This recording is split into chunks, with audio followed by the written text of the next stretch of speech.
Bem-vindos à maior acervo de histórias de saída do armário do mundo. O Guardei no Armário completa 10 anos agora em 2025. E nesse episódio de hoje, a gente está aqui na Zona Sul de São Paulo. Posso dizer que essa pessoa é muito íntima minha, a gente tem uma amizade muito grande. E, olha, ele trabalha com carnaval, tem um projeto de samba, tem uma ligação com arte e com dança. E vocês vão saber já já quem é. Então aguenta aí para conhecer a história de hoje. Bem-vindo ao Guardei no Armário.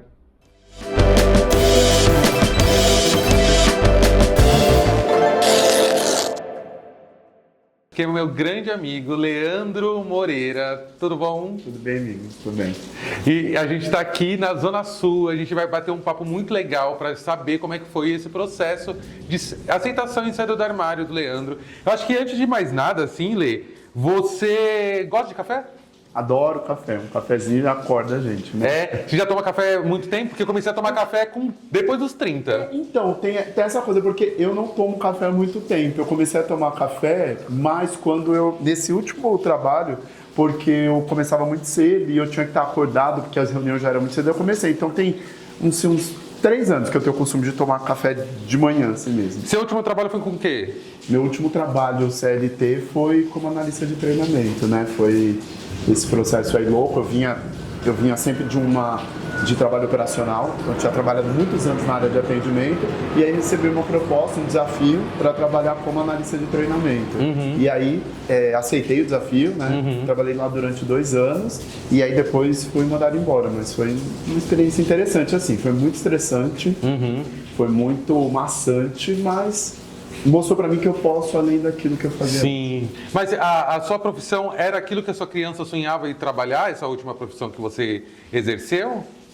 Eu acho que a criança sempre sonhou em trabalhar com comunicação, mas eu não sabia falar que era comunicação. Então, pra mim, por exemplo, acho que tá na televisão, fazer uma peça de teatro era comunicação. E hoje eu vejo que a comunicação tem muita coisa, né?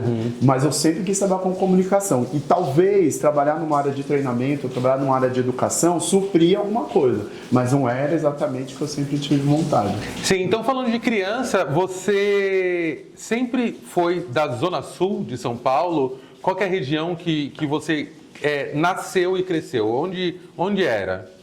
Eu sempre fui da Zona Sul de São Paulo, né? A minha família, minha avó quando veio para São Paulo, há muitos anos atrás, veio para Casa Verde e ela veio para a Zona Sul. Hoje, para o meu trabalho, seria melhor ser da Casa Verde, mas eu cresci na Zona Sul, aqui na região da Jabaquara, Saúde, São Judas. E aí depois eu fui para uma área mais afastada, que é uma periferia, que é o Jardim São Savério. Você chegou a morar na Casa Verde? Não morei. Minha avó, quando veio pra cá, ficou 1 ano na Casa Verde e aí depois mudou pra Zona Sul e aí sim ela constituiu a família dela, minha avó, minha mãe, meu avô e tal. Mas ela veio pra São Paulo pela Casa Verde e depois constituiu a vida dela aqui na Zona Sul. E a Casa Verde tem uma relação muito grande com você porque você gosta de carnaval e a Casa Verde tem muita escola de samba, né? Tem. Por isso que eu falo que a minha avó deveria ter ficado lá, né? Porque assim, as maiores escolas de samba, ou pelo menos as mais relevantes, estão na Zona Norte. A Zona Norte tem uma história muito grande com o samba, né? Então ali é um reduto muito forte. Então eu costumo dizer que quando eu mudar da Zona Sul eu vou para a Zona Norte, porque tudo que eu faço hoje está para lá, né? E na sua infância, por exemplo, teve alguma relação com samba, com muitas brincadeiras? Eu quero saber, principalmente dessa sua infância, onde é que você morava? Com quem que você morava? Você brincava com quem? Como é que era? Foi o seguinte, meus pais tiveram a gente muito jovens, né? Eu e meu irmão, tenho um irmão mais velho, tenho vários irmãos, mas um mais velho. Então a gente morava com os meus avós ali na região de São Judas e tal. E assim, era muita brincadeira, só era eu e ele. O Thiago foi sempre muito meu companheiro, né? Porque a gente tem 1 ano só de diferença. E a gente brincava muito, tinha um gramado na frente, porque eu morava numa rua de cima da Avenida Imigrantes. Então, o gramado ali da frente a gente brincava muito. Não foi uma infância cercada de samba, por incrível que pareça. Por quê? Meus avós, a minha avó era do interior de São Paulo, né? Nasceu em Ribeirão Preto. meu velho do interior da Bahia, então eles gostavam muito mais de música romântica, sertanejo e tal. A parte da família do meu pai, que gostava de samba, eu tinha contato, mas não era tanto. Então, na minha infância, eu escutava mais isso, música romântica, música sertaneja, e isso me levou depois a gostar muito de música internacional, né? Pop internacional, um pouco de rock e tal. O samba veio entrar depois, mas na infância, não. Na infância a gente brincava muito e os sons que eu lembro é muito música sertaneja, música caipira. Só para as pessoas que não estão situadas aqui, que moram em São Paulo, essa região que você morou na sua infância é uma região periférica e a sua família é uma família preta ou não? Não, essa região não é uma região... Onde eu nasci, não. Eu fiquei nessa casa até os 11 anos de idade, então é uma região classe média alta em São Paulo. A história é curiosa porque a minha avó ganhou um carro no baú da felicidade do Silvio Santos, e aí um carro naquela época valia uma casa, então ela vendeu o carro, comprou uma casa e conseguiu comprar essa casa lá. Na época ainda era possível, hoje uma casa lá é coisa de milhão. Então foi... Eu acho que eu tive um pouco de descolamento da realidade de quem era eu mesmo, quem era a parte preta da minha família, mesmo porque a minha avó era uma mulher negra de pele clara. Então isso me descolou um pouco. Às vezes eu ia lá para a família do meu pai, que morava numa favela aqui da Zona Sul, ali no Vietnã, e aí ali eu tinha um pouco de contato, mas eu não entendia muito bem ainda. Então a minha realidade era um pouco diferente, até os 11 anos. Tá, então nessa sua trajetória até os 11 anos, teve uma identificação, inclusive, em relação a você enquanto uma pessoa negra, ou ainda não tinha nenhum questionamento? Samuca, eu não tinha, sabia? Eu não tinha, assim, eu também sou um homem negro de pele clara, né? Então, assim, hoje a minha pele tá um pouco mais escura porque mas eu era um homem negro de pele clara. O meu irmão mais velho, sim, tinha uma pele mais escura, mas eu não entendia isso, né? A minha avó era uma mulher, né? Nasceu nos anos 30, então, assim, quando eu era criança, minha avó alisava o cabelo. A minha mãe também, né? Nunca teve um cabelo muito duro, então os marcadores raciais eu não tinha essa referência dentro de casa. O meu pai era um homem preto, mas acho que nem ele até hoje entende muito bem isso, então eu não tinha essa referência até os 11 anos. A minha avó, por parte de pai, é uma mulher negra, foi uma mulher negra, ela foi líder comunitária, então ela tinha assim, uma super importância, mas eu ainda não entendia isso, eu fui entender isso depois, na infância não. Na infância eu achava, não tinha essa visão ainda. Isso também é um paralelo sobre a sua sexualidade? E teve algum momento na sua infância que você se sentiu diferente do seu irmão, por exemplo, que você tem a imagem, se traz muitas vezes a imagem do seu pai e a imagem do seu irmão, né? Eles eram as imagens masculinas que você tinha na sua infância? Você teve muitos amiguinhos? Eram as imagens. A minha infância foi muito complicada porque, assim, eu sempre fui do jeito que eu sou.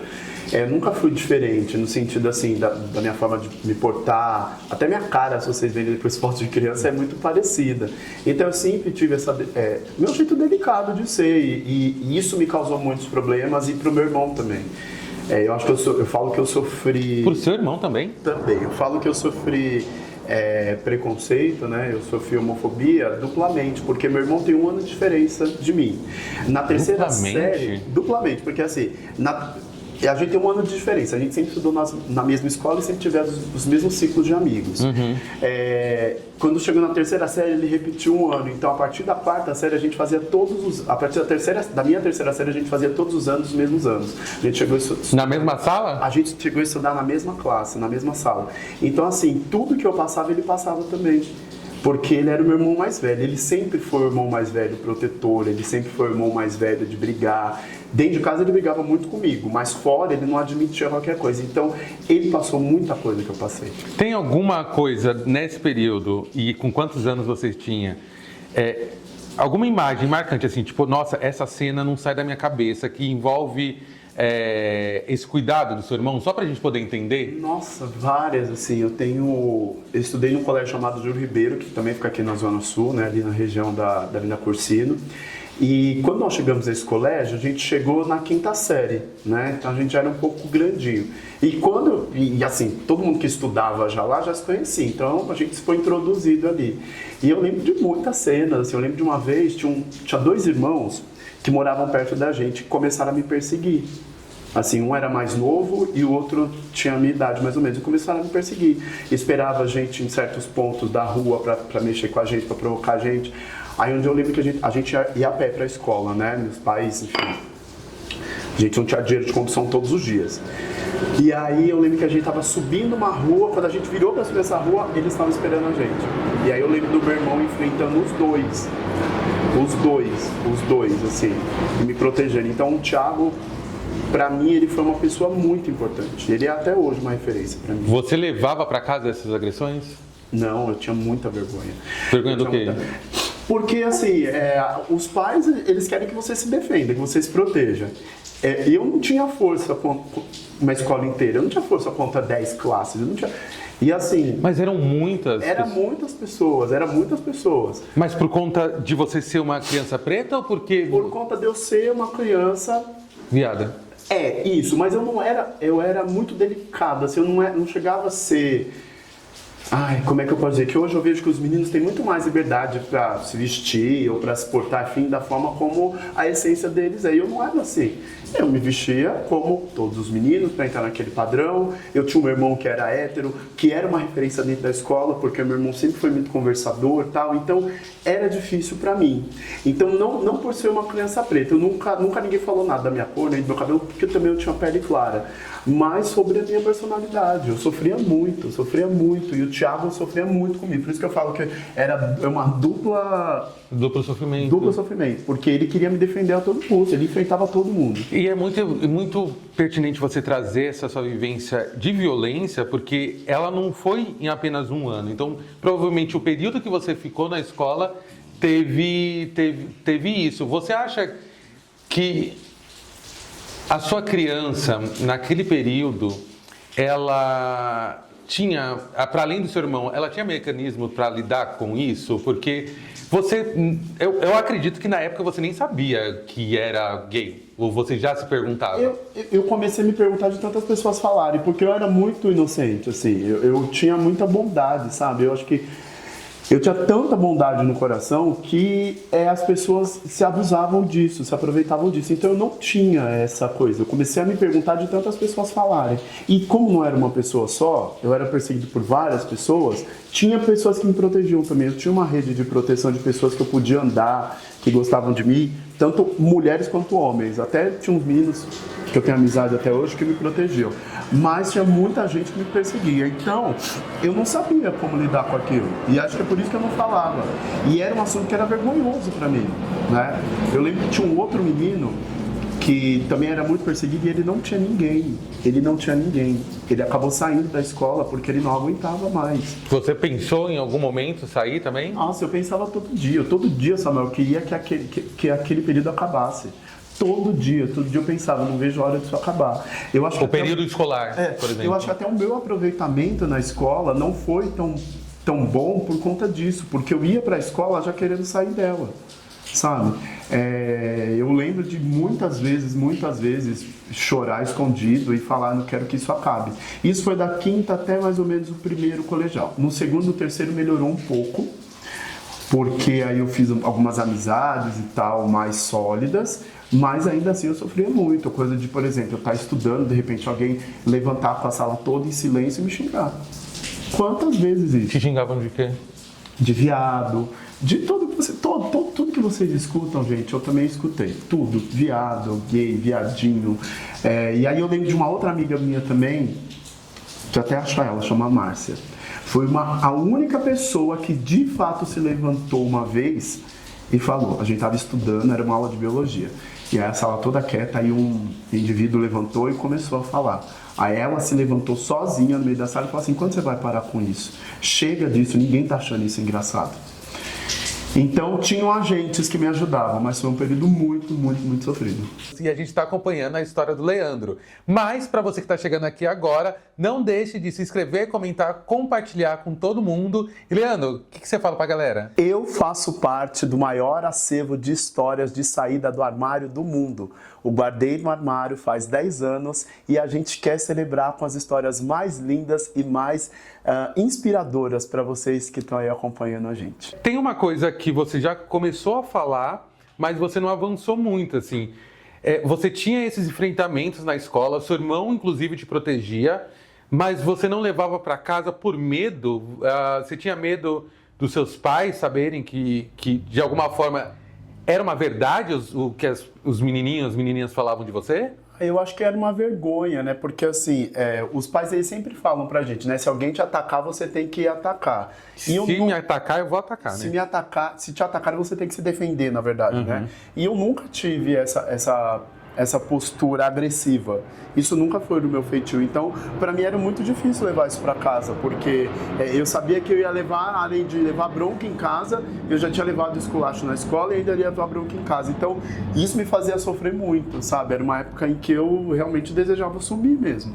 Eu não queria estar aqui, eu não queria estar em lugar nenhum. Eu queria simplesmente sumir, eu queria que aquele período acabasse. Eu só queria que acabasse. Nem a sua casa era um ambiente de paz? A minha casa era um ambiente de paz, mas no sentido assim, quando eu brigava com meu irmão, a primeira coisa que ele me ofendia era isso, era sobre a minha sexualidade. Minha avó ficava muito brava, minha mãe também, mas é como eu disse, pro mundo ele sempre me defendeu muito, sabe? Mas na nossa relação era muita briga de irmão mesmo, né? Então isso também doía, de uma certa forma isso também doía, né? Porque eu tava dentro da minha casa, que era o meu refúgio, e passava por isso. Eu lembro às vezes de alguns comentários de alguns tios, alguns amigos da família, né? Mas esse medo e essas brincadeiras e essas ofensas que aconteciam, inclusive na família, ela vinha de algum lugar, porque o que eu tô tentando entender nisso que você tá me falando é que existiam piadas LGBTfóbicas direcionadas a você, mas você até então nem sabia direito sobre a sua sexualidade. Quando que você começa a se questionar de fato e isso de fato vira uma verdade absoluta na sua vida? Com quantos anos? Eu acho que eu comecei a me questionar na adolescência, né? Assim, 14, 15 anos, que eu comecei a pensar assim, poxa, todo mundo fala, então deve ter alguma coisa errada mesmo, né? E eu não sentia atração plena por mulheres, nunca senti, na verdade. Né? Tinha uma admiração, mas não tinha uma atração. Então, acho que a partir dos 15, 16 anos eu me questionava muito. Sempre, a partir disso eu me questionei muito. E aí, até eu ter a primeira experiência, também não demorou muito, né? Minha primeira experiência beijando um homem foi aos 19 anos. Já tinham outros LGBTs na sua família? Tinham, e isso fez diferença para minha aceitação, né? Esse primeiro homem que eu beijei, eu estava em uma viagem para a cidade de Ribeirão Preto, que é a cidade da minha família, e eu estava com um primo da minha mãe, né? Ele é meu primo, mas é meu primo de segundo grau, que é da geração da minha mãe. Ele que abriu muitas portas para mim, ele que me referenciou muitas coisas, e a primeira pessoa que eu fiquei era um amigo dele. Então, até então ele não sabia a certeza. Até então, nessa viagem, quando a gente estava indo para essa viagem, que eu falei que não era gay, ele gargalhou. Ele deu uma gargalhada assim, como assim? Eu falei, não sou, porque realmente eu nunca tinha tido nenhuma experiência, né? Eu escutava as pessoas falarem e achava muita coisa, mas eu não tinha tido nenhuma experiência. E aí, eu acho que a minha aceitação, a minha história de aceitação é diferente de todo mundo, porque não teve um trauma. O ambiente que a gente estava era um ambiente de viagem, eu não estava com ninguém da minha família próxima, era só ele, o marido dele e outros amigos. E assim, eu passei uma semana com ele, e esse beijo aconteceu acho que no terceiro dia da viagem.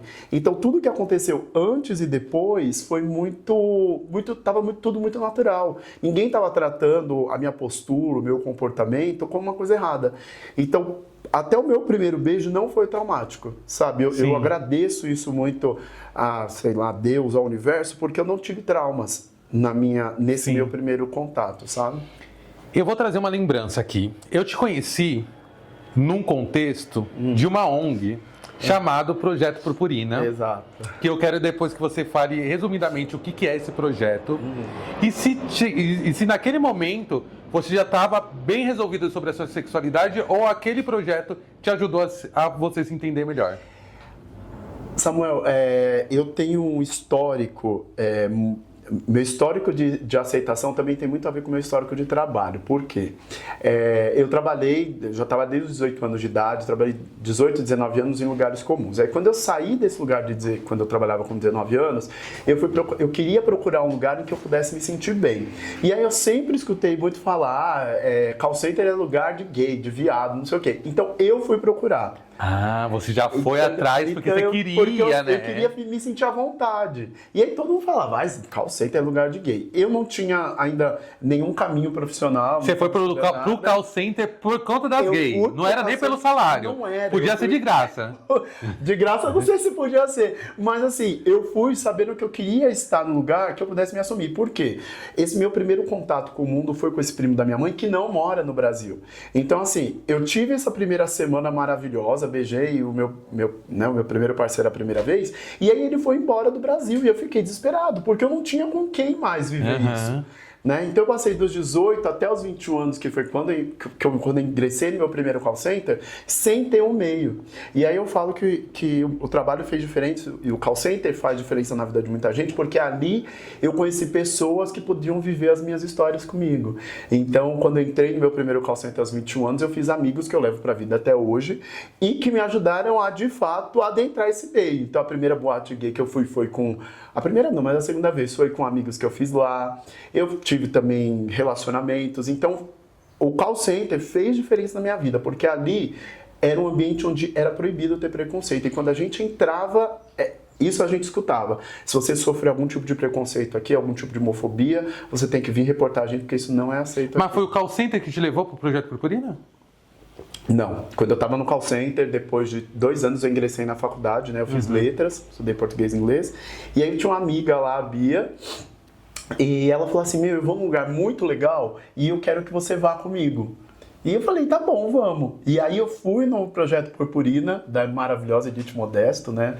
Que acho que muita gente deve já ter ouvido falar. E ainda fui na última reunião na Rua Purpurina, que era na Vila Madalena. Ali foi a última reunião. O que é esse projeto? O Projeto Purpurina foi um projeto de jovens gays para que eles pudessem se reunir, contar suas histórias, pudessem se inteirar. E eu acho que o maior objetivo ali do Purpurina era fazer com que a gente se sentisse normal dentro dessa sociedade. Muita gente que ia para esse projeto, inclusive, ainda não tinha se assumido, não tinha se aceitado. Sim. Muitos deles ainda era virgem, quase bebê.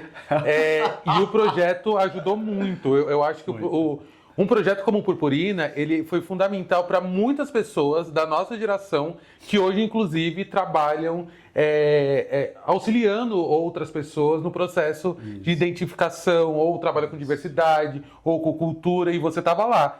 Só que os aprendizados que você teve lá foi fundamental, inclusive, para o seu posicionamento dentro de casa, porque houve uma saída do armário.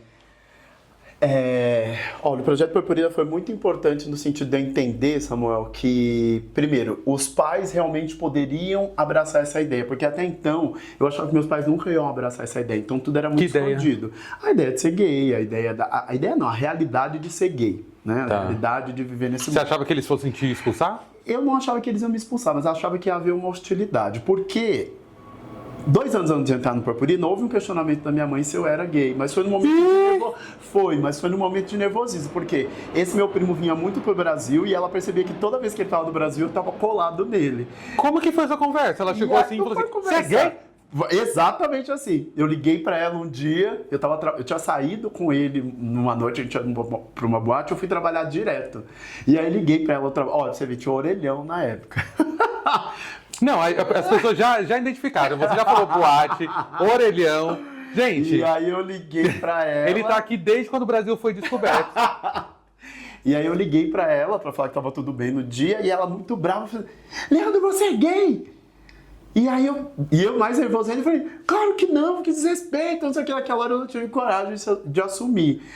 A gente discutiu e tal, desligamos o telefone. Aí 2 anos depois eu entrei no Purpurina e comecei a fazer a minha cabeça, porque os pais também participavam do Purpurina, isso é muito importante no projeto, né? Os pais também participavam daquela realidade ali. Então ali eu comecei a entender que de fato podia ser uma situação normal na minha vida. Então não houve uma conversa sobre isso? Não houve. O que aconteceu? Quando eu tinha 27 anos, eu tenho um irmão que precisou consultar com um psicólogo. E aí, numa das consultas, o psicólogo identificou que ali é a nossa realidade, que eu era uma figura masculina para o meu irmão. E ele falou assim... Jura? E aí ele falou assim, na próxima sessão só vai vir seu irmão, não, você não vem. E eu fui na sessão, o psicólogo dele falou pra mim, olha, eu identifiquei algumas questões do seu irmão e eu acho que estão ligados com você, me fala da sua vida. E ele começou a perguntar, e uma hora ele perguntou, vem aqui, você é gay? Eu falei, sou. E ele falou assim, você já assumiu pra família? Eu falei, não. Aí ele falou assim, então você vai fazer o seguinte, você vai assumir e depois a gente vai voltar aqui outro dia. Nesse outro dia de voltar, eu ainda não tinha assumido. E aí, nessa conversa, ele falou assim, você conversou com a sua mãe? Tava eu, minha mãe e ele, meu irmão também não tinha ido.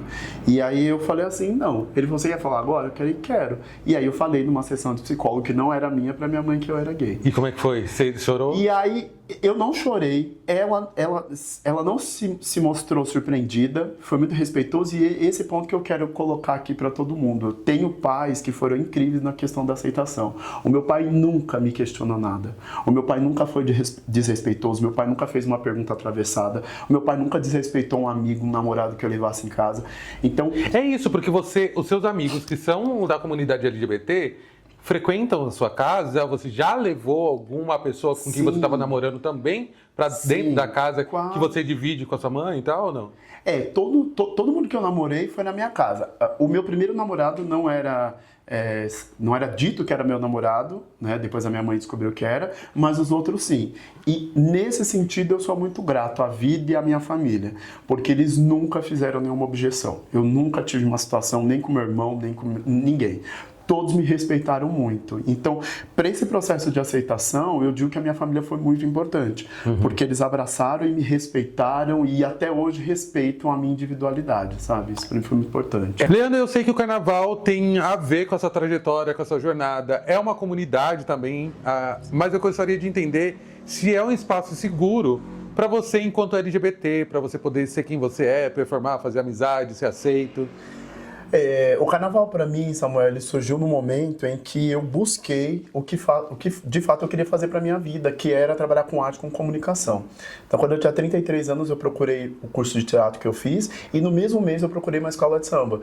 Então, passei pelo Império de Casa Verde, Vila Maria, e hoje eu estou no Rosas de Ouro. Então, o carnaval, para mim, ele diz sim sobre segurança, ele diz muito sobre ficar à vontade, mas mais do que isso, ele diz sobre a minha verdade, sobre o que está aqui dentro do meu coração, que é o que eu gosto que é a mensagem que eu quero levar para as pessoas sempre, sabe? Essa coisa da essência, isso é muito importante. A gente, por muitas vezes, muda a nossa essência para agradar as pessoas, para agradar a sociedade, para agradar uma pessoa que você quer ficar, e eu acho que é muito sobre isso, sabe? É sobre esse lugar de ser acolhedor, de ser a minha verdade, de ser um lugar que diz sobre mim, porque o carnaval é isso, o carnaval ele foi criado para pessoas e por pessoas que eram tidas como a margem da sociedade. Então, gays, pessoas pretas, que eram tidas como minorias e que hoje a gente sabe que não são mais minorias. Então, para mim, e é isso que eu quero que as pessoas sempre entendam, o carnaval é esse espaço onde a gente pode ser feliz, onde a gente pode contar as nossas histórias e principalmente onde a gente pode ser quem a gente quer ser de verdade. Na sua trajetória, desde quando você saiu do armário ou desde quando você começou a ficar com homens, né, mesmo antes de sair do armário, você encontrou afetos, você entende que ser uma bicha preta te possibilita ter afetos? Samuel, assim, sinceramente, eu passei muitas situações. Eu acho que todo mundo também deve ter passado muitas situações de humilhação, de ser rejeitado, de ser esnobado. Eu passei muito isso, sabe? Justamente, acho que acredito por ser essa pessoa assim. Eu não tenho amarras, eu não tenho joguinhos, eu sou uma pessoa muito verdadeira e sempre fui, assim, sensível, delicado. Isso talvez me fez sofrer muito, tá? Houve uma mudança na minha vida, então aos 35 anos de idade eu passei por uma mudança física, eu fiz uma cirurgia facial por uma necessidade clínica, não foi exatamente uma necessidade estética e mudou a minha estética. Isso foi também um divisor de águas, porque a gente sabe que o nosso meio vive disso, infelizmente. Então eu tenho essas duas faces, mas eu acho que ter passado tudo que eu passei me ensinou a ser uma pessoa mais delicada, com um olhar mais profundo quando eu tenho uma relação. Mas sim, eu passei muitas situações difíceis que eu guardo e que eu levo hoje. Tem cicatrizes que estão curadas, mas a gente não esquece, infelizmente, né? Sim, sim. Agora tem aquele momento especial que nessa nova temporada do Guarda no Armário vocês já estão acompanhando, estou acompanhando também os comentários de vocês, querendo vocês participar do maior acervo de história de saída do armário do mundo. É só entrar em contato pelo contato@guardanoarmario.com e a gente vai até você para registrar essa história. Mas, nesse momento da nossa entrevista, eu pergunto para o entrevistado sobre 3 fotos, a importância de 3 fotos, e você trouxe, né? Trouxe. Eu quero saber, então, qual que é essa primeira foto? Olha, a primeira foto é essa foto aqui. Fala um pouquinho sobre ela, o que a gente tá vendo aqui. Aqui a gente tá vendo a minha mãe e meus avós maternos, né? Dona Luzia e seu Francisco. Vocês estão onde aqui? A gente tá na minha casa, essa foto deve ser acho que em 2014 ou 2015. E essa foto diz pra mim sobre base, sobre amor, sobre acolhimento. E como eu disse anteriormente para vocês, eu sou uma pessoa de sorte por ter tido uma família acolhedora que me respeitou muito, mas isso diz muito também sobre como a gente trata essa família, né? Então, eu sei que a gente tem talvez um histórico no mundo LGBT de às vezes ter umas gays demonstrarem que não tem família, que são sozinhas, essa imagem que se criou. Então acho que não. Eu acho que a gente tem base, a gente tem família, e quando a gente tem uma família que ama a gente, Samuel, a gente tem que retribuir esse amor. Então essa foto diz pra mim sobre base, sobre amor, sobre acolhimento e sobre a pessoa que eu sou hoje, sabe? Essa pessoa, se eu sou uma pessoa hoje que tenho carinho pelas pessoas, que tenho delicadeza, que sei tratar as pessoas, é porque eu tive essa base. Aqui tá faltando a minha avó por parte de pai e o meu pai também, que foram pessoas importantíssimas, que me ensinaram também muito sobre respeito, né? Essa família foi uma família que respeitou muito a minha sexualidade, então é uma foto muito importante para mim. Eu acho que aqui você traz os seus ancestrais mais próximos, né? Sim, aqui eu trago os meus ancestrais mais próximos. Eu tenho uma raiz muito forte também ligada com a pretitude, né? Apesar de serem pessoas aqui que vocês veem, são pessoas negras de pele clara. Eu tenho uma outra parte da minha família também que são negros de pele escura, que me trouxeram muito essa questão do orgulho de ser quem eu sou. Então... Você já teve... Veio agora assim na minha cabeça. Você já teve alguma questão com a sua raça? Você já alisou o cabelo ou quis ser branco? Samuel, eu passei por acho que todas as fases que todo mundo passou, eu já passei. O diferencial pra mim é que eu sou um negro de pele clara. Então você se descobriu negro? Eu tive uma passabilidade que negros de pele escura como você, por exemplo, não tiveram em muitas situações. Claro que tive! Mas assim, o que eu gosto de colocar sempre para as pessoas, e para as pessoas também que são de pele clara como eu, é que a luta antirracista é uma luta de todo mundo. Então as realidades as lutas que eu travo hoje não são só para mim. São para os meus primos que têm a pele mais escura, são para os meus amigos, são para os meus conhecidos também que têm a pele mais clara. A luta por igualdade é uma luta de todo mundo. Então, algumas vezes eu tive essa passabilidade e algumas vezes me descredenciaram como uma pessoa preta lutando por um movimento antirracista. Então, acho que é muito importante a gente ter consciência de quem a gente é e por quem a gente está lutando. Sim. Segunda foto qual que é? A segunda foto é uma foto muito importante, que é essa foto aqui, que somos nós duas bem jovens em 2014. 2014. Conta aqui onde que a gente estava. A gente estava numa loja de departamento aqui da Zona Sul, fazendo umas compras. Aqui, essa foto para mim, ela fala sobre descobrimento, ela fala sobre aceitação, ela fala sobre amizade, sobre irmandade, e ela fala sobre referência, porque você, para mim, é uma referência muito grande, né? Hoje, o trabalho que eu desenvolvo na internet é baseado no princípio do seu trabalho para mim, que é verdade. E é isso a mensagem que eu quero passar para as pessoas: vivam a verdade de vocês, pessoal, sabe? Vivam quem vocês são de verdade, busquem a essência de vocês. Por muito e muito tempo, a sociedade quis impor algumas realidades e algumas essências que não eram nossas. Então a gente tem que ser orgulho de quem a gente é, sabe? Se você é um homem branco, se você é um homem preto, se você é um homem afeminado, se você é um homem masculino, tá tudo ok, só viva a sua verdade. Não tenta viver a verdade de outras pessoas. Não, e me traz muitas lembranças essa foto, né?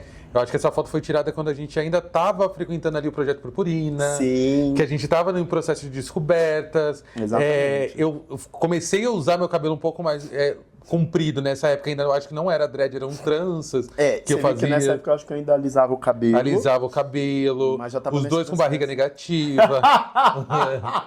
Negativa já é muita coisa. E a última foto qual que é? E a última foto é uma foto que fala sobre atualidade para mim, que é, na verdade, a logo do Eu Disse Samba, que é o meu trabalho hoje na internet. Por que eu trago essa foto, Samuel? Porque eu descobri no samba e no carnaval exatamente a minha verdade. Eu descobri no samba e no carnaval tudo que os meus ancestrais querem de mim, que é levar a nossa história para frente, que é não deixar a nossa história, não deixar as nossas realidades e as nossas lutas morrerem. E a minha forma de lutar é no carnaval, é no samba. E também aqui vai um outro recado para as pessoas: encontre a sua forma, não deixe a sua ancestralidade morrer, né? Eu encontrei a minha forma de falar sobre quem eu sou, de falar sobre a minha realidade no samba e no carnaval. Então isso para mim é muito importante. E também deixo um outro recado aqui: gente, não desistam. Eu cheguei até aqui, sabe? Como eu falei antes para vocês em outros momentos da entrevista, teve momentos na escola que eu queria sumir, desaparecer. Então eu falo pra vocês: vai passar, gente. Ainda bem que você não sumiu nem desapareceu, né? Eu tô aqui. Então, assim, tenha força, tenha fé, acredite em alguma coisa, tenha amigos, pessoas boas que te amam, próximos, porque esse momento vai passar. Vocês ainda têm muita coisa linda pra entregar pro mundo. Eu sobrevivi, eu passei por isso, e eu tenho certeza que todo mundo vai poder passar e vai poder entregar momentos lindos e coisas lindas, muito, muito ainda pro mundo. Arley, isso é incrível. Muito, muito obrigado. Ai, também te amo. Muito obrigado pelo seu relato e por finalmente estar no Guardei no Armário. Depois de 10 anos. Gente, eu tô aqui desde o primeiro. Desde o primeiro. Eu tô aqui desde o lançamento do primeiro livro, desde o lançamento do primeiro vídeo. Desde quando eu comecei a escrever, antes mesmo de lançar. Eu tenho orgulho de dizer que eu estou nessa história. Eu tô lá escrito no livro. E mais do que orgulho de dizer que eu tô lá, é orgulho de saber que eu dei apoio para essa história acontecer. E é uma história que mudou a vida de tanta gente, que vem mudando. Sim. E agora com 10 anos eu tenho certeza que isso vai ficar, já está mais do que consolidado e vai trazer cada vez mais pessoas para cá, para esse lado bom, esse lado feliz da vida que eu acho que o Guardei no Armário quer mostrar pra gente. Gente, e se assim como o Lê, você quer contar sua história aqui, como eu já disse, contato@guardeinoarmario.com. Deixa aqui nos comentários o que você achou dessa história, marque aqui as pessoas que precisam ver essa história. Compartilhe, comente, se inscreva no canal. Esse ano vai ter vídeo toda semana para você curtir por aí. Siga a gente nas redes sociais. E é isso. Até o próximo Guardei no Armário. Tchau, gente. Até o próximo. Samuel, eu reparei nessa conversa que, enfim, você é muito amigo do Lê há muito tempo, que ele é um dos seus melhores amigos. E eu queria entender com você qual a importância da amizade no processo de aceitação. E aí eu queria entender os paralelos entre a sua aceitação e a aceitação do Lê. Eu acho que ninguém vai em nenhum lugar sozinho. Ninguém é estritamente sozinho. Eu acho que principalmente nesse processo que você está se entendendo, que você está se encontrando, a vida do outro ela é muito importante para ditar também os seus caminhos, né? Então, o paralelo que eu faço entre a minha aceitação, entre a minha vida e a vida do Lê, é que na minha jornada de saída do armário, eu pude encontrá-lo e ele já estava vivendo a vida, ele já tinha passado pelos processos dele e ele foi muito ouvinte. Então, ele ouviu meus medos, ele ouviu minhas indagações e ao longo desse processo a gente foi se conectando muito e transformando essa amizade em uma família mesmo, que a gente se conta até hoje. Então, eu acho que para pessoas LGBTs, estar com outras pessoas LGBTs é o que te cura desse mundo hétero cis que não nos aceitou e não nos aceita até que a gente se impõe. Então, estar entre os nossos é um movimento de cura.